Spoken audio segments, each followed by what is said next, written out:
दोस्तों, अगर हमारा मन खाली हो जाए तो हम उसमें कुछ ऐसी चीज डाल सकते हैं, कुछ ऐसे विचार डाल सकते हैं जिससे हम अपने मन की बकबक को शांत कर सकते हैं। जो विचारों का सैलाब हमारे मन में चलता रहता है, उन्हें हम बहुत अच्छी तरह रोक सकते हैं। और दोस्तों, अगर एक बार मन की बकबक रुक जाए तो फिर हम मन से जो चाहे वो करवा सकते हैं। इसीलिए अगर आप मन की बकबक को शांत करवाना चाहते हो तो इस कहानी को आखिर तक जरूर सुनिएगा। एक नगर की बात है। उस नगर में एक नौजवान युवक रहता था। उसका नाम आनंद था। उसे एक समस्या थी और उसकी समस्या यह थी कि उसका मन हर समय भटकते रहता था। उसके मन में हर समय कोई न कोई नकारात्मक विचार चलते रहते थे। उसके मन की बकबक कभी शांत नहीं होती थी। वो जब भी कुछ सोच कर करता तो कुछ अलग ही कर देता। कभी वो अपने अतीत के बारे में सोचकर पछताता था कि काश मैंने उस काम को, उस समय को कुछ ऐसा कर दिया होता, उस काम को वैसा कर दिया होता। या फिर वो अपने भविष्य के बारे में सोचता रहता और डरता रहता कि कहीं भविष्य में ऐसा हो गया तो क्या होगा, कहीं मैं असफल हो गया तो क्या होगा, अगर मुझसे कोई गलती हो गई तो लोग मेरा मजाक उड़ाना शुरू कर देंगे। और ऐसे ही कई सारे नकारात्मक और असफलता से भरे विचार उसके मन में आते रहते थे। आनंद हमेशा ही अपने विचारों में खोया रहता। वह अपने विचारों से मुक्ति पाना चाहता था। आनंद चाहता था कि उसके मन में कोई भी फालतू विचार कभी भी ना आए, लेकिन हर समय विचारों का सैलाब उसके मन में उठता ही रहता। इसीलिए जीवन में वो बहुत परेशान हो गया था। फिर एक दिन उसे किसी ने बताया कि यहाँ पास के ही जंगल में एक बौद्ध भिक्षु रहते हैं, उसके पास जाओ, वो तुम्हारी मानसिक समस्या का समाधान अवश्य कर देंगे। ये सुनकर आनंद तुरंत ही उस बौद्ध भिक्षु के पास चला जाता है और अपनी सारी समस्या उन्हें बताता है। बौद्ध भिक्षु भी आनंद की बातों को बड़े ही ध्यान से सुन लेते हैं और उससे कहते हैं कि तुम मुझसे क्या जानना चाहते हो। यह सुनकर आनंद कहता है, हे गुरुदेव, मैं अपने मन को शांत और खाली करना चाहता हूं। मैं आपसे ये जानना चाहता हूं कि मन को खाली व शांत कैसे करते हैं। मेरा मन हर वक्त विचारों से भरा रहता है। मेरा ध्यान एक जगह लग ही नहीं पाता है, जिसके कारण मेरे हर एक काम में समस्या आ जाती है।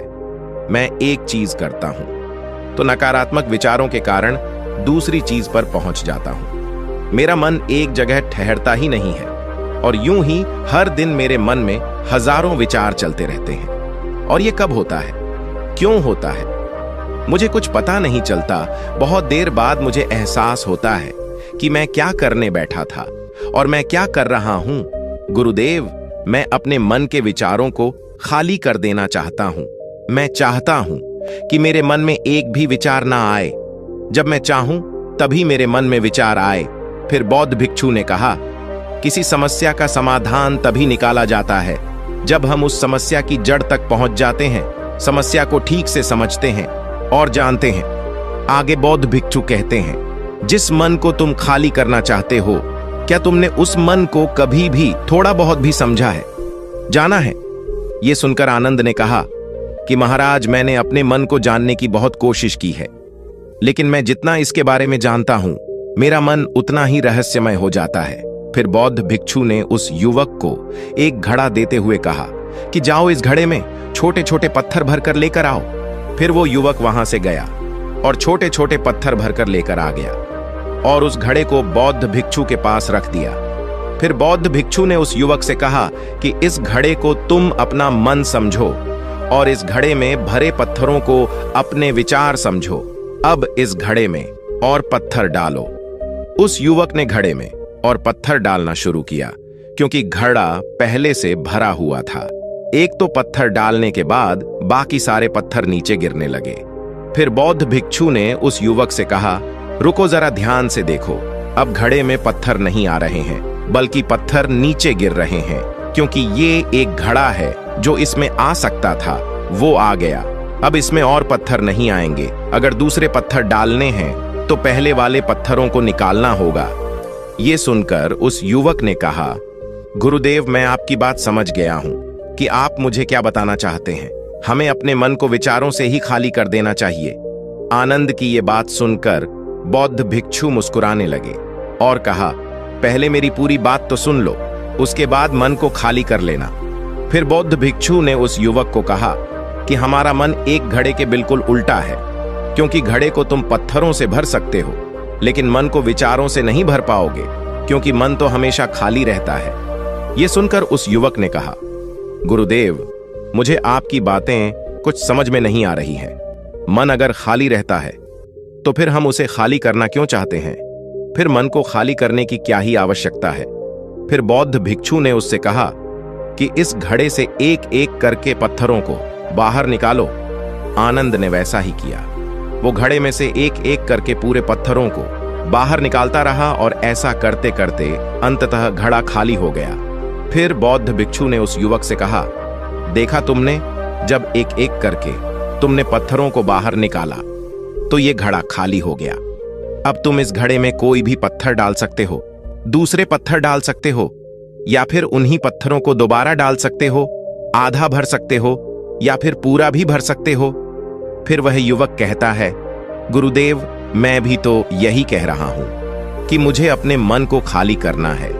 ये तो एक पत्थर है, इसे आसानी से निकाला जा सकता है और घड़े को खाली किया जा सकता है, लेकिन गुरुदेव, मैं अपने मन को खाली कैसे करूं? फिर बौद्ध भिक्षु ने कहा, इस घड़े में एक पत्थर डालो और दो पत्थर निकालो। यह सुनकर उस युवक ने कहा, गुरुदेव, ये कैसे हो सकता है? जब इस घड़े में एक ही पत्थर होगा तो एक ही पत्थर निकलेगा, तो दो कैसे निकलेंगे? फिर बौद्ध भिक्षु ने उससे कहा, ऐसा नहीं हो सकता है। तो ऐसा ही करो कि इस घड़े में दो पत्थर डालो और चार निकालो। आनंद ने कहा, महाराज, ऐसा कैसे हो सकता है? ये कोई चमत्कारी घड़ा तो है नहीं कि एक डालो तो दो निकल आएंगे, दो डालो तो चार निकल आएंगे। ये सुनकर बौद्ध भिक्षु ने कहा, यह घड़ा तो चमत्कारिक नहीं है, लेकिन तुम्हारा मन तो चमत्कारिक है। उसमें से अगर तुम एक विचार बाहर निकालते हो तो उसके साथ दो विचार आते हैं, और जब तुम उन दो विचारों को पकड़ते हो तो उसके साथ चार विचार निकलते हैं, और फिर ऐसा करते करते विचारों की एक लंबी श्रृंखला बन जाती है, और फिर तुम कहीं नहीं रुकते, एक के बाद एक विचारों को पकड़ते जाते हो।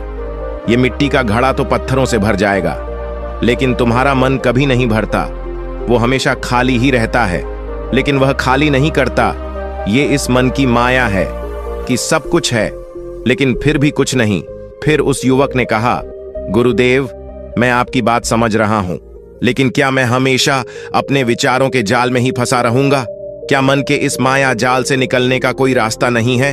फिर बौद्ध भिक्षु ने कहा, इस मिट्टी के घड़े में आधे पत्थर भर दो। फिर उस युवक ने ऐसा ही किया। फिर बौद्ध भिक्षु ने कहा, अब इन पत्थरों में से कोई एक पत्थर चुनो और उस पत्थर की एक छोटी सी मूर्ति बनाकर मुझे दे दो। मैं जानता हूं कि तुम एक अच्छे कलाकार हो। आनंद ने एक पत्थर निकाला और उस पत्थर को बौद्ध भिक्षु के सामने ही तराशने लगा। पत्थर को तराशते वक्त उसे लगा कि यह पत्थर अच्छा नहीं है। फिर उसने दूसरा पत्थर घड़े से निकाला, लेकिन उसे वो पत्थर भी पसंद नहीं आया। फिर उसने तीसरा पत्थर निकाला, लेकिन वो तीसरा पत्थर भी उसे पसंद नहीं आया। उसका रंग अच्छा नहीं था। ऐसा करते करते उस युवक ने सारे ही पत्थरों को बाहर निकाल दिया।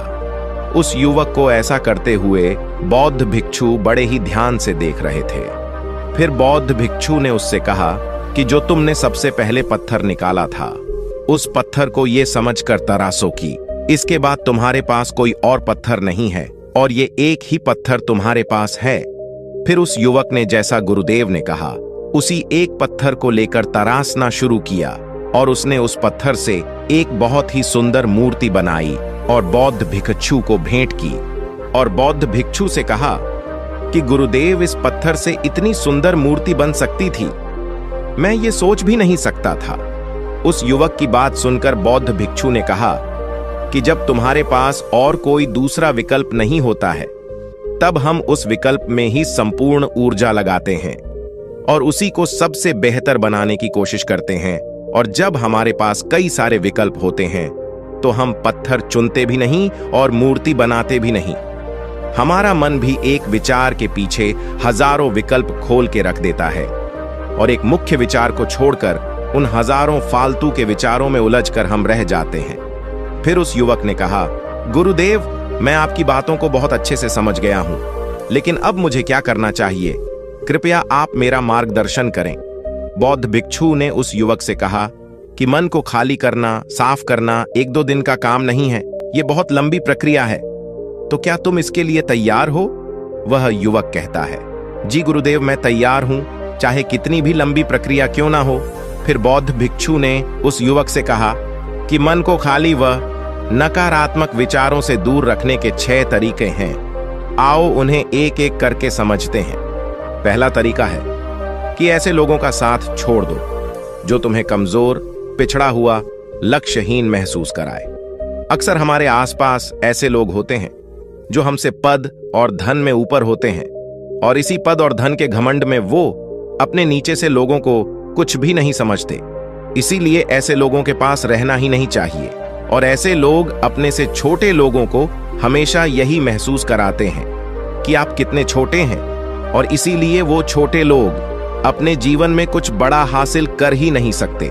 इसके अलावा कई बार हमारे मित्र और घर परिवार के सदस्य भी ऐसे होते हैं जो अक्सर हमें छोटा महसूस करते हैं, हमें नीचा दिखाने की कोशिश करते हैं, लोगों के सामने हमारा मजाक बनाते हैं।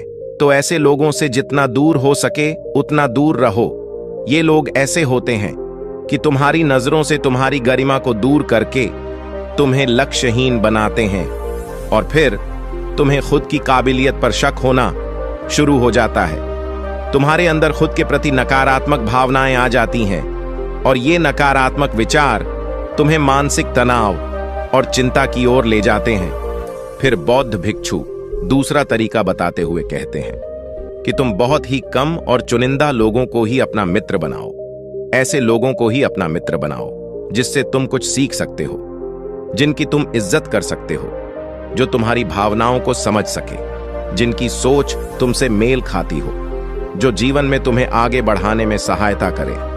हमारे जीवन और चरित्र में हमारे माँ बाप के बाद हमारे मित्रों का ही सबसे ज्यादा योगदान होता है। इसीलिए मित्रों का सही होना भी बहुत आवश्यक है, ऐसा कहा भी जाता है। तुम उन 5 लोगों का प्रतिबिंब हो जिनके साथ तुम सबसे ज्यादा वक्त बिताते हो। अगर तुम्हारे आसपास के 5 लोग जिनके साथ तुम सबसे ज्यादा वक्त बिताते हो वह ईमानदार है, तो तुम भी धीरे धीरे ईमानदार होना शुरू कर दोगे। और अगर वो 5 लोग अमीर हैं तो तुम भी धीरे धीरे अमीर बनना शुरू कर दोगे। कहने का अर्थ यही है कि तुम वैसा ही बन जाते हो जिस तरह के लोगों के साथ तुम अपना समय व्यतीत करते हो। किसी महान दार्शनिक ने कहा था कि तुम मुझे किसी भी इंसान के मित्रों से मिलवा दो तो मैं उसके मित्रों को देखकर उस इंसान का भविष्य बता दूंगा। हमारी सबसे बड़ी समस्या यही है कि हम लोगों को ना नहीं बोल पाते हैं। जिन लोगों के साथ हम रहना पसंद भी नहीं करते हैं, ना चाहते हुए भी हमें उन नकारात्मक लोगों के साथ वक्त बिताना पड़ता है। इसीलिए सबसे पहले हमें अपने जिंदगी में उन लोगों को ना कहना आना पड़ेगा जिनके साथ रहकर हमें लगता है कि ये हमारी जिंदगी खराब कर रहे हैं। अगर ये हमारे जिंदगी में ना हो तो शायद हम ज्यादा खुश रहेंगे। बौद्ध भिक्षु आगे कहते हैं, तीसरा तरीका है कि तुम कभी भी अपना अतीत नहीं बदल सकते, लेकिन तुम अपना भविष्य बदल सकते हो। इसीलिए तुम पूरी तरह से वर्तमान में रहते हुए उन चीजों पर, उन कर्मों पर ध्यान दो जो तुम्हारे नियंत्रण में है, जिन्हें तुम आज कर सकते हो, अभी कर सकते हो। बौद्ध भिक्षु कहते हैं, मेरी एक बात हमेशा याद रखना, केवल वर्तमान में रहकर भविष्य को संवारा जा सकता है, अतीत में रहकर नहीं। इसीलिए वर्तमान में जीने की आदत डालो। चौथा तरीका है कि तुम स्वस्थ और पौष्टिक खाना खाओ। हमारा शरीर ऊर्जा से चलता है, और हम जैसा खाना खाएंगे वैसे ही ऊर्जा हमारे शरीर को मिलेगी। अगर हमारा शरीर स्वस्थ नहीं रहेगा तो हमारा मन स्वस्थ कैसे रहेगा? जब शरीर कमजोर व बीमार रहता है तो मन में कई सारे नकारात्मक विचार आते हैं, और स्वस्थ शरीर में स्वस्थ दिमाग का वास होता है। इसीलिए शरीर को स्वस्थ व मजबूत रखना हमारी जिम्मेदारी है। बौद्ध भिक्षु कहते हैं कि 5वां तरीका यह है कि रोज ध्यान करो। ध्यान करने का सबसे उपयुक्त समय सुबह या फिर रात को सोने से पहले होता है, लेकिन अगर तुम्हें ध्यान में गहरा जाना है तो सबसे उपयुक्त समय रात का ही होता है। रात में सोने से पहले ध्यान करने से नींद में भी सुधार होता है और बहुत गहरी नींद आती है। ध्यान करने के लिए तुम अपनी सांसों पर ध्यान केंद्रित कर सकते हो, या फिर तुम अपने मन में उठने वाले विचारों पर भी अपना ध्यान केंद्रित कर सकते हो।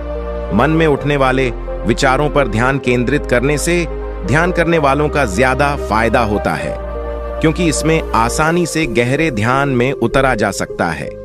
अगर तुम ध्यान नहीं कर सकते हो तो रोज खुद के साथ अकेले में वक्त बिताओ, खुद के व्यवहार को समझो, देखने की कोशिश करो कि मन में किस तरह के विचार उठ रहे हैं और क्यों उठ रहे हैं। फिर बौद्ध भिक्षु आगे बताते हुए कहते हैं, छठा तरीका है कि तुम नई नई जगह घूमने जा सकते हो, क्योंकि एक पुरानी कहावत है कि एक लंबी यात्रा आपको 100 किताबों के बराबर ज्ञान देती है। गौतम बुद्ध अपने जीवन काल में 9 महीने लगातार घूम रहे थे। उनके भ्रमण करने का यही कारण था कि नई नई जगह जाने से ज्ञान की प्राप्ति के साथ साथ मन को एक नयापन भी प्राप्त होता है। नई जगह घूमने जाने पर हमारा मन उत्साहित रहता है। फिर बौद्ध भिक्षु कहते हैं, मन के जाल में कभी मत फंसो, मन को खाली करने की कोशिश मत करो। जीवन में ध्यान करना सीखो, अपने ध्यान को केंद्रित करो, अपने ध्यान में एकाग्रता लाओ और जीवन में जो कर रहे हो उसे पूरी मेहनत के साथ अंतिम समझकर करो। उस काम को ऐसे करो कि उसके बाद तुम्हें और कुछ नहीं करना है।